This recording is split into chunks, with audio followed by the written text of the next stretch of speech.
Hello Pisces, and welcome to your reading for the weeks of March 19 through the 1st of April 2024. This is a reading for you if you're a Pisces Sun, Pisces Moon, Pisces Rising, or have some other significant Pisces placement in your chart. If you're new to this channel, welcome, and if you're returning, welcome back. I hope we have a good reading for you this week. I'll explain in a minute how I do these readings.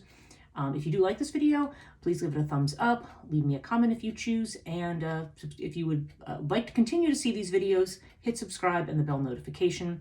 These do come out every couple of weeks now. I do 6 signs every week, alternate weeks, so I do Aries through Virgo one week and Libra through Pisces another week, just to keep everything manageable for me.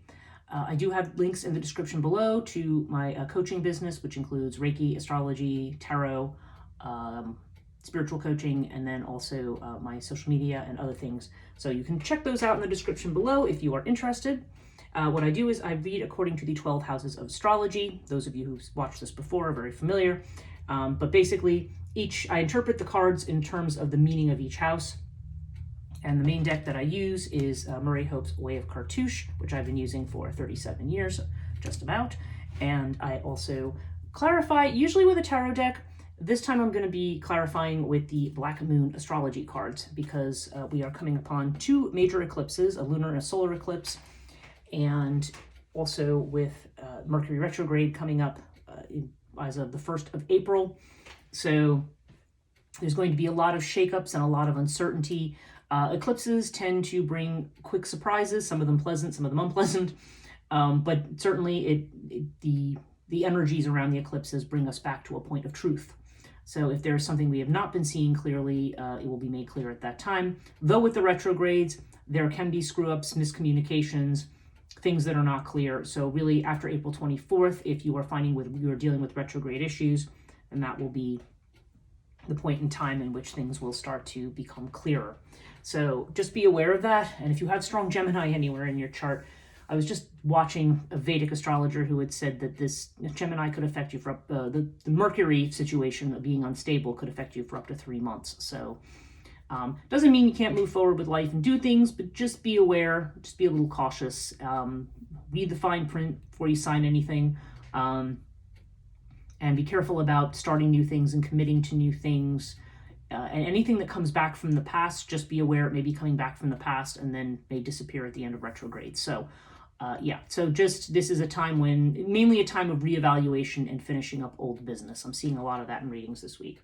Okay, so let's start with your first house here. This is Aries. This has to do with your personality, how you present yourself to the world, how other people see you. Okay, Pisces, so we have Anubis with the South Node. I feel like you are maybe retreating a little bit because South Node has to do with doing what's familiar, past patterns, maybe even past life past life things in some cases. And so there's a sense here that you are, that some of this may be coming up. You may be in a little bit of crisis between, we'll just call it the old you and the new you. There may be changes that are going on that are, and these changes are karmic in nature. So if you are finding that you are facing certain challenges or obstacles, maybe these are things you haven't dealt with before, things that maybe you're questioning that have always been part of your identity, then this may be saying, this is because this is business that you have to finish up, that you're being confronted with.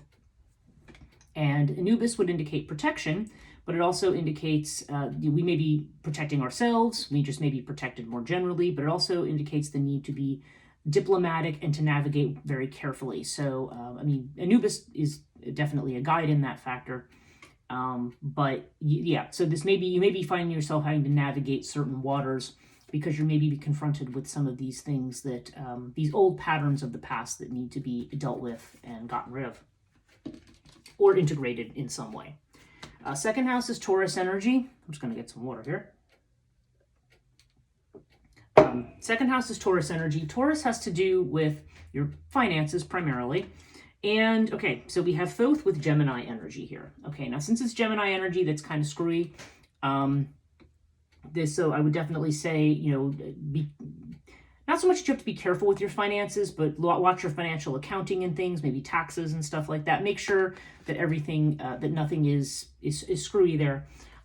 because Gemini right now, like I said, Mercury is a little unstable. So, or there could be news about money, maybe that's not entirely reliable.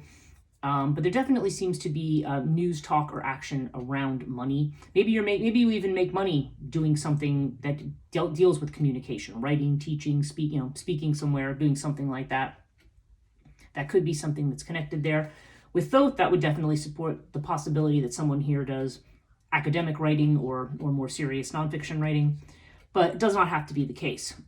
Thoth can also indicate, this could be legal matters. This could have to be with doing taxes or accounting or something. But again, because Gemini is Mercury energy, just double check everything.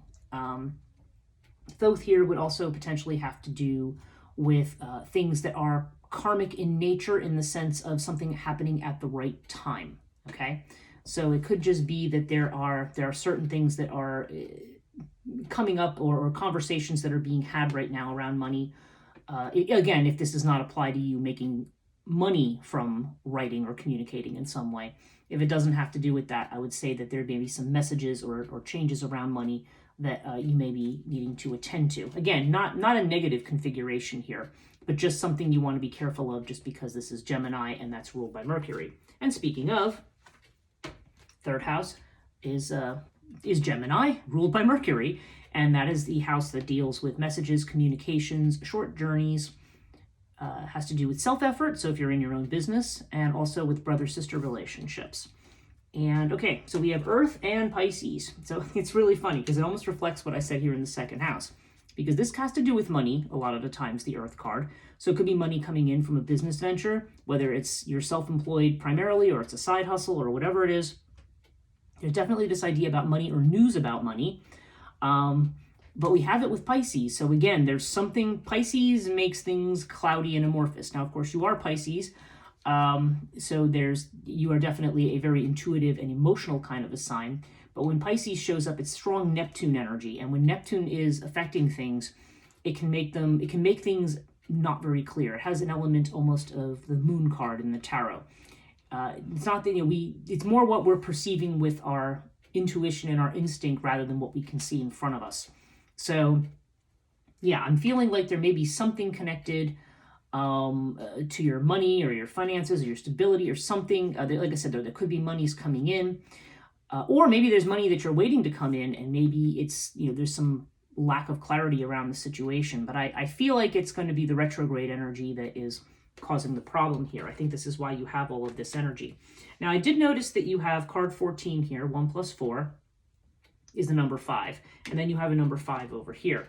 So I do think perhaps this is something that's going to be solved in 5 days, weeks, months, or maybe by the month of May, which would kind of make sense because May is, the retrograde ends April 24th, and post-shadow will finally end at some point in May. So that could well be, not necessarily, but you can just kind of make a mental note of it and see whether or not that applies. Okay, 4th house. This has to do with your home, your family, your ancestry, sometimes the mother specifically, but definitely about your physical home that you live in, and also about your family and your roots.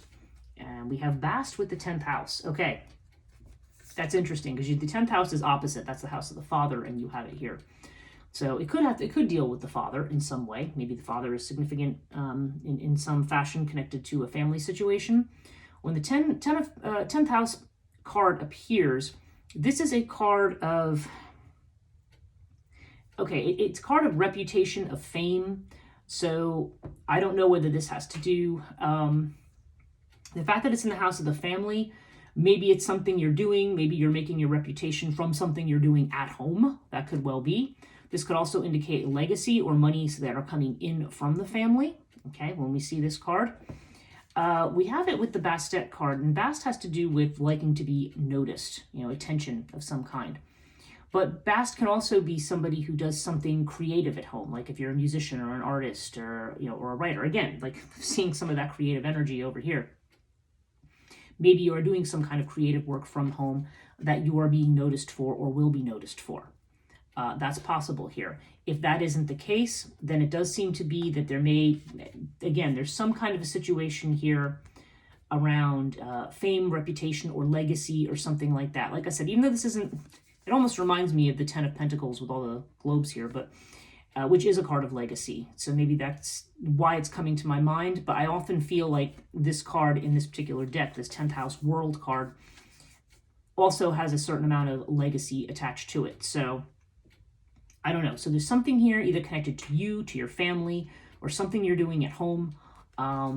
And I don't know, it could be something creative that you're doing, or it could just be a situation in which you are looking to get noticed, or maybe just something that creates happiness. Maybe it's just this. These are all very social cards. Maybe you're going to have a family reunion. I mean, I don't know. These are all possible interpretations here. But there's definitely this strong community sense here. But it's something that's stemming from the home. Okay, so let's look at the 5th house. This is Leo energy. And Leo is creativity, children, love affairs, recreation. Okay, we have Sphinx with Libra.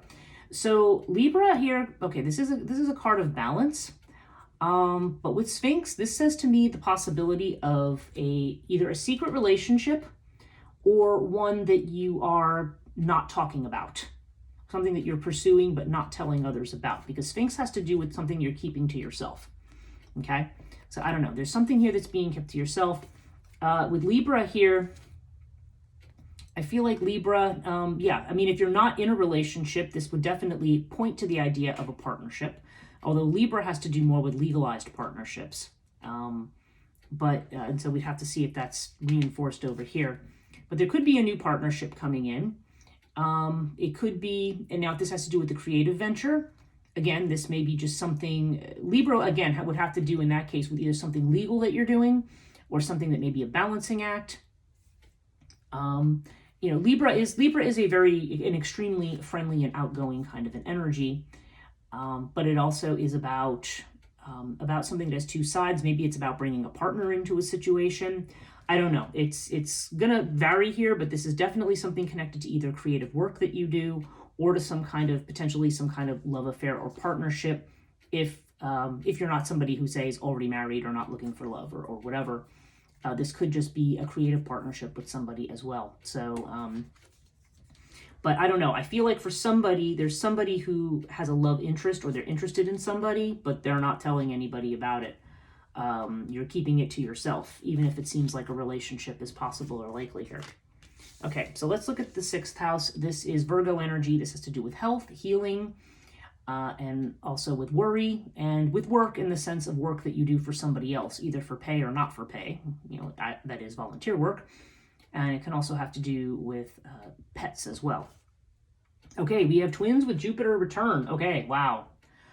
So this could be a job offer coming in from somebody or some kind of work you're doing for somebody that's going to have a great financial reward attached to it. It can also, if this is a health matter, well, this certainly would indicate abundant health. The only thing that could potentially be a challenge with this card is the idea of expansion, in the sense of if you're not looking to expand your waistline, then Jupiter, that would be the caveat with Jupiter, is that we might tend to overindulge.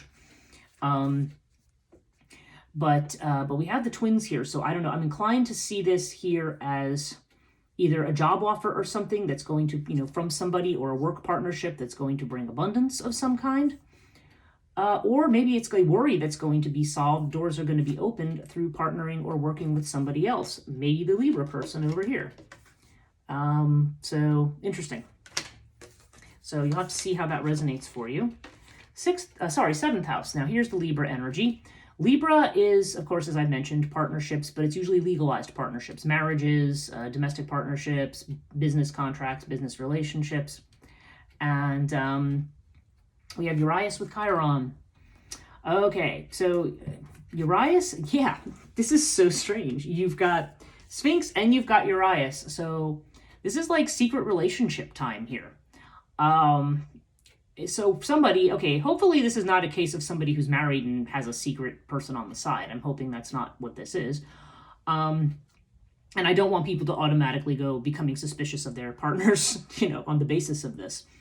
But there definitely seems to be some kind of surprise coming in, or some kind of secrecy that's connected to a partnership. Okay?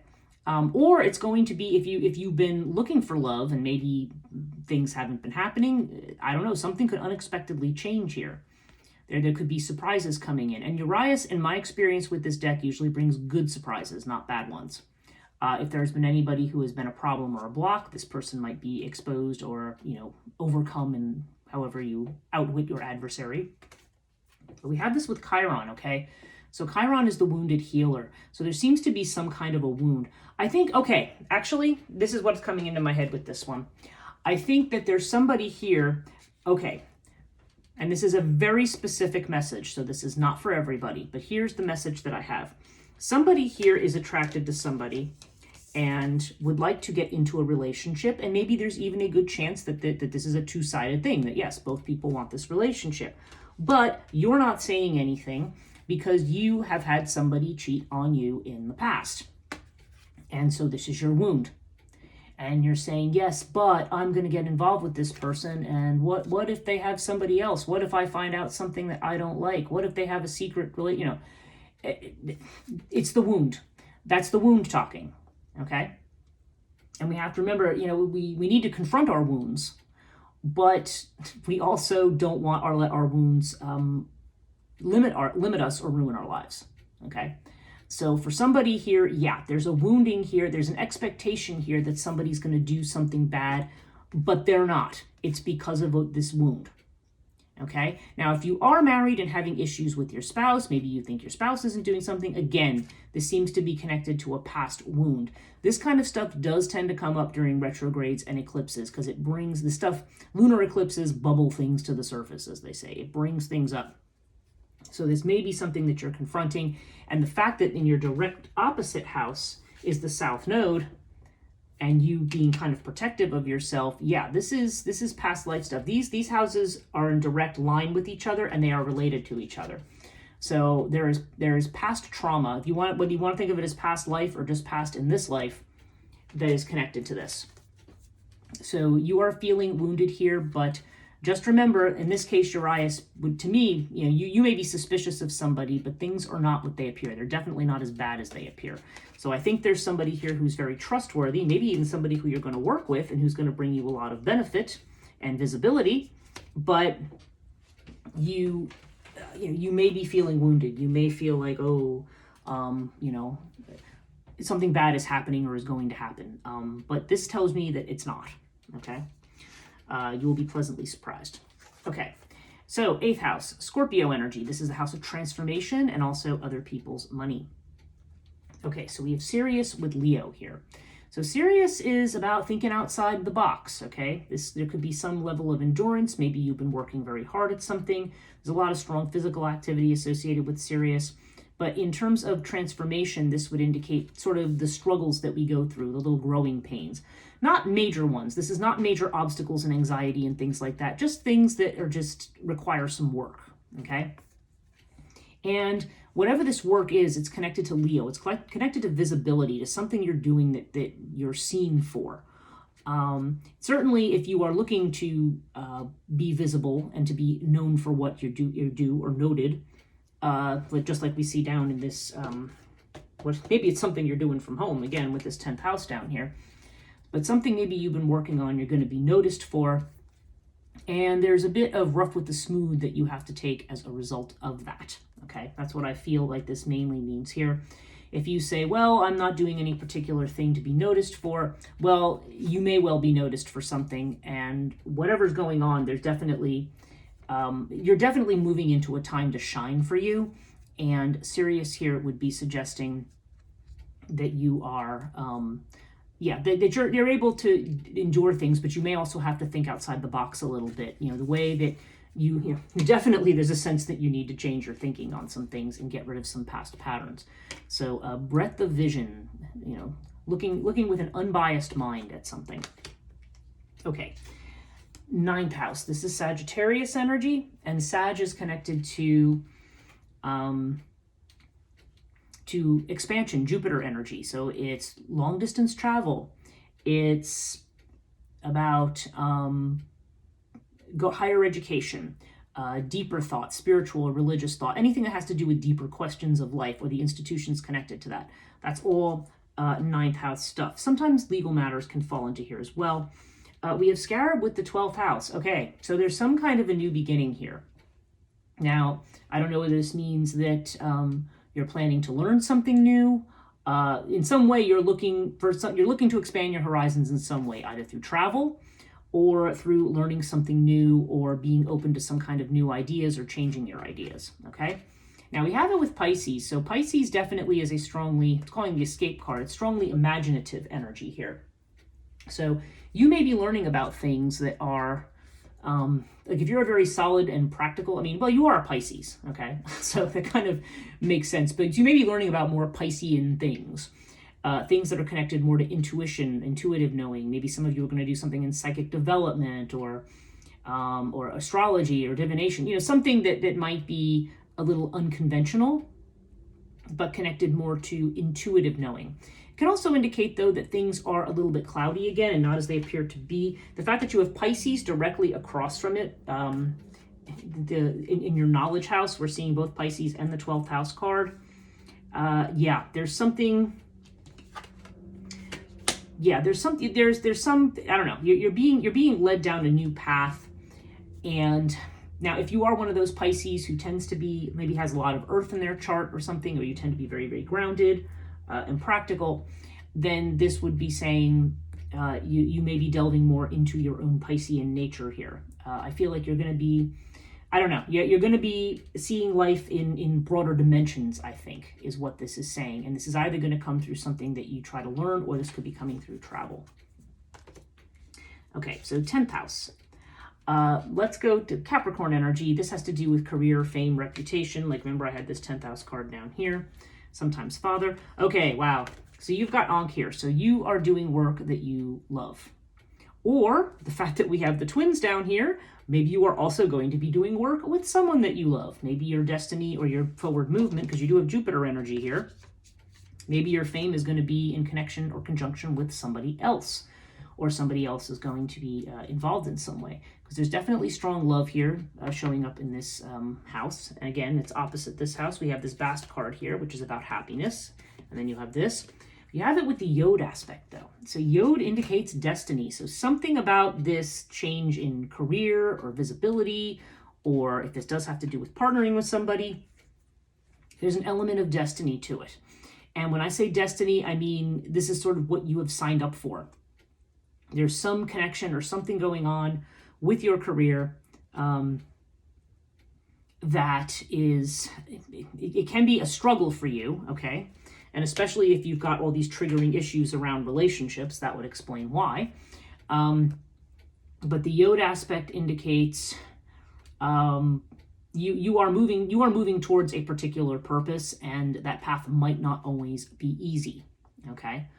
And that does seem to fit in with this visibility over here, but dealing with some, you're really being called upon to think about things differently. You don't want to hold on to past attitudes and behaviors when you have Yod.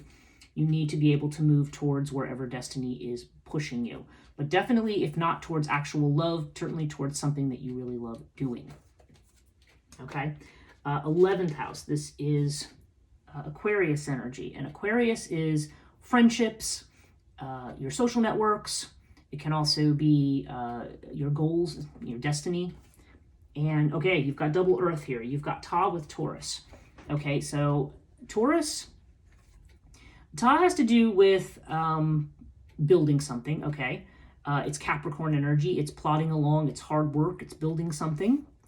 And Taurus energy would be about finances, about making money, but it's also that sort of plodding, working along. There is also a creative element to Taurus as well. And yeah, so there does seem to be, I don't know if you're going to be dealing with someone who's a Capricorn or a Taurus, somebody who's an earth sign, but you could have somebody in your friend group or your network who maybe is going to begin this idea of somebody who might be helping you with your work in some fashion. If they're not now, maybe they're going to be somebody coming into the picture. But if not, then certainly there's just this idea that you are basically chipping away at your goals. You are trying to build your financial coffers, and you are trying to build up your business. And from what I see down here, it does look like that you are on a successful track. So it's kind of saying slow and steady, continue on. And again, there may be somebody, either a Capricorn or a Taurus, or it doesn't have to be, it could just be somebody with a very practical bent in your friend group who might actually be helpful to you. Okay, and now we have your house, Pisces energy, 12th house. The imagination, what's hidden, what you might be afraid of, what you don't show other people. And wow, yeah, you've got Isis with the 4th house. So that's interesting. There's something strongly connected to family here that's going on. And the fact that it's near the South Node card, I feel like there's something in your origins, whether it's connected to families, family habit patterns, or things you've learned growing up in your environment, maybe that aren't appropriate to the person that you are now. There could just be this, you know, looking into ancestry or looking into your roots for some reason. Or there's fears about what family is going to think about a particular thing that you're doing. I mean, there is this kind of need for attention here in the family house. So I do wonder if some of the wounding that you have maybe over here with Chiron maybe connects to things that have to do with family, maybe with your mother in particular, because we do have Isis here. But nonetheless, I would feel like this positioning would be saying, you know, some things may have their origins in family, but you definitely want to engage in self-care and take care of yourself with Isis. You want to be compassionate and nurturing. I think that you are that kind of a person. But I do feel like there may be some things maybe connected to the mother here that are maybe affecting you unconsciously, or that are just maybe part of a dynamic or pattern here that may need some changing. Now, overall, you've got fire and Pluto. Wow. So fire is you are getting fired up. You want to take action. You want to do things, but you also want to get all the things out of your life that don't belong there. So, because this is both a purging action and this is an inspirational action, okay, with fire. So there is a lot of fire right now, a lot of activity, and you've got it with Pluto. So this is like the major karma card, like right in the middle of your reading. So there's a lot of stuff that's going on. Pluto uncovers stuff, okay? It digs up the bodies. It shows you things that are going on. So you may be in a place right now where you are learning a lot of new things about yourself. And this is calling on you to make certain changes. And to also deal with any wounding that you have with respect to relationships here. Okay, so let's just do a essential oil oracle card for you, Pisces, and let's see what comes up for you. Okay, Pisces. What does Pisces need to know from March 19 to April 1st? Okay, the card we have is renewing. And so I will read to you what that says. The word is forgiveness at the top. The trigger statement, I did not deserve this. The true statement is, I forgive. Allow the labels of judgment to disappear. See situations and individuals through your heart. Forgive yourself. Oh boy, yeah. That's definitely about forgiving yourself over there with Isis in the 12th house. So there may be some situation where, yeah, you are being very, very hard on yourself. But you are a star. I mean, you've got Leo energy in the 8th house here. It's going to be your time to shine.